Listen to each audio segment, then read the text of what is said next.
खुलुमबाय आं सिबिरानि ब्रह्म नोंथांमोनखौ आंनि sbbodonews चेनेलाव गासैखौबो बरायबावनाय थाबाय नोंथांमोननि थाखाय आं गोदान मोनसे भिडिअ लानानै फैबावबाय अन्नानै भिडिअखौ जोबजासे नायलांदो प्रमद बर' बिथाङा मैया क'क्राझार बड'फा नोगोरनि ग्रीनफील्डआव BTC एबा BTR नि गोदान चीफ एक्जिकिउटिव मेम्बार महरै समायखिरा लाबाय बे समायखिरा लानायाव आसामनि chief minister Sarbananda Sonowal state finance minister doctor Himanta Biswa Sarma आरो state chief secretary Jishnu Baruah बिथाङाबो दंमोन बिथां जिष्णु बरुवायानो प्रमद बर' बिथांखौ समायखिरा लाहोदों प्रमद बर' बिथांजों लोगोसे BJP UPPL आरो GSP हान्जानि साबा देरहानो हानाय केन्डिडेटफोरा समायखिराखौ लादों मुंफोरा फारियै UPPL निफ्राय BTC एबा BTR नि चीफ महरै प्रमद बर' बिथां आरो डिपुटि चीफ महरै गबिन्द बसुमतारी आरो BJP हान्जानिफ्राय EM महरै गौतम दास आरो दिगन्त बरुवा आरो GSP निफ्राय घनश्याम दास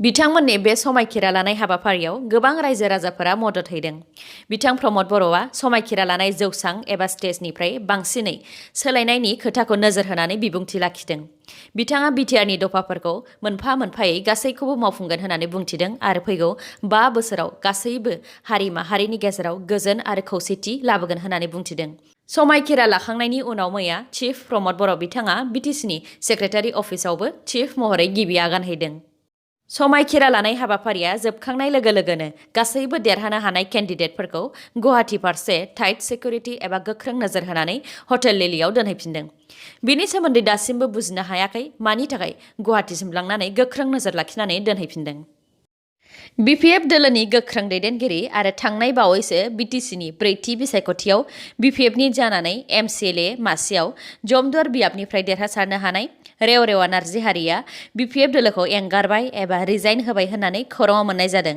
नाथाय दासिमबो बेनि जेबो अफिसियेल खौरां फैयाखै आरो BPF हान्जाखौ मानो एंगारखो बिनि सोमोन्दैबो दासिमबो मिथिथ'नाय जायाखै सिलचरनि गुलदिगी मलनि RN हेभेन आरो VLCC मोननै बिउटि पार्लाराव देहा फालांगि सोलिदों सिलचर पुलिसा माखासे स्रेड खौरां मोननानै गुलदिगी मलनि RN हेभेन आरो VLCC बिउटि पार्लाराव रेड खालामदोंमोन बेयाव 3 आइजो आरो 2 सेंग्राखौ हमनो हादों पुलिसफोरा दा बिसोरखौ हमबाय आरो नायबिजिरनाय खामानिया दासिमबो जागासिनो दङ मैया प्रमद बर' बिथांनि समायखिरा लानाय जौसांनिफ्राय BJP नि दैदेनगिरिफोरा BTR नि जौगानायनि थाखाय गोबां खोथा बुंथिदों डक्टर हेमन्त बिश्व शर्माया बुंथिनाय बायदिब्ला दान मोनसेनि गेजेरावनो BTR आव गं 40 कलेज स्टेडियाम तामुलपुराव मेडिकेल कलेज 2022 मायथाइनि 1 जानुवारियाव क'क्राझाराव मेडिकेल कलेज बेफोरनि गायसंनायखौ बेखेवगोन बेनि अनगायैबो गोबां खामानि मावगोन होननानै रायजोफोरनि गेजेराव बुंथिदों मख'नो गोनांदि समायखिरा लानाय जौसांनिफ्रायनो आसामनि चीफ मिनिस्टार सर्बानन्द सनोवाल बिथाङा सारेन्डार जानाय NDFB फोरनि रिहेबिलिटेसन एबा जिउ खुंलांनायनि राहानि थाखाय गासै 60 कौटि पेकेजखौ थाबैनो फोसावगोन होननानैबो बुंथिदों दा समासो खोन्थागोन बेसेबां समनि गेजेराव आरो माबायदि खामानिखौ मावलांगोन बिनि समखौ जों नेनानै थानांगोन लेबरेटरि टेकनिशियान्सफोरा डक्टर हेमन्त बिश्व शर्मानि हेंथायै गुवाहाटीनि सासालायाव धर्ना होदों लेबरेटरि टेकनिशियान्सफोरा बुंथिनाय बायदिब्ला डक्टर हेमन्त बिश्व शर्माया COVID-19 नि समाव लेबरेटरि टेकनिशियान्सफोरखौ साख्रि होदोंमोन आरो COVID-19 नि उनावबो बिसोरनि साख्रिखौ पार्मानेन्ट एबा अरायनि थाखाय खालामगोन होननानैबो समायखिरा होदोंमोन नाथाय COVID-19 खम जालांनायनि उनावनो लेबरेटरि टेकनिशियान्सफोरखौ साख्रिनिफ्राय होखारदों बुंथिनाय बायदिब्ला अक्ट'बर दानावनो बिथांमोनखौ साख्रिनिफ्राय होखारदों लोगोसे COVID-19 नि समाव डक्टर हेमन्त बिश्व शर्माया लेबरेटरि टेकनिशियान्सफोरखौ भगवानजों रुजुनानै बाख्नायदोंमोन नाथाय दा फोथायखेबस' खालामदों होननानैबो बुंथिदों बिनिनो हेंथायै गासै 400निबो बारा लेबरेटरि टेकनिशियान्सफोरा गुवाहाटीनि सासालाव धर्ना होदों आरो गावसोरखौ साख्रियाव दोनफिननो थाखाय खावलायदों भिडिअखौ जोबजासिम नायलांदो लोगोसे नोंथाङा दासिमबो आंनि चेनेलखौ साबस्क्राइब खालामाखैबा अन्नानै साबस्क्राइब खालामनानै लादो लोगोसे बेल आइकनखौबो क्लिक खालामदो जाहाथे गोदान भिडिअ लानानै आं फैयोबा नोंथांनाव सिगांग्रो नटिफिकेसन सौहैयो आसाम गभर्नमेन्टआ 16, 17 आरो 19 डिसेम्बराव टिवा अट'नमास काउन्सिल ओनसोलफोराव ड्राइ डे एबा जौ दखानफोरा बन्द थागोन होननानै फोसावदों BTC बिसायख'थिया 7 आरो 10 डिसेम्बराव जोबनानै बिनि फिथाइखौ 12 डिसेम्बराव फोसावखांनायनि उनाव टिवा अट'नमास काउन्सिल इलेक्शन 2020 आ जासिगोन फैगौ 17 डिसेम्बर एबा गाबोननो बिसायख'थिया जागोन आरो 19 डिसेम्बराव फिथाइखौ फोसावगोन टिवा अट'नमास काउन्सिल बिसायख'थिनि थाखायनो टिवा अट'नमास काउन्सिल ओनसोलफोराव ड्राइ डेखौ फोसावनाय जादों। ओनसोलफोरा जाहैबाय गुवाहाटी खानापारा फ्लाइअभारनिफ्राय खेत्रीसिम आरो पानिखायथि रेलवे क्रसिंनिफ्राय मरिगाव जिल्ला सिमासिम। बेजों लोगोसे बेफोर ओनसोलाव 17 डिसेम्बराव पेइड हलिडे एबा बन्दबो थागोन। कर्नाटक लेजिस्लेटिभ काउन्सिलाव मैया गोबां दावराव दावसि जादों।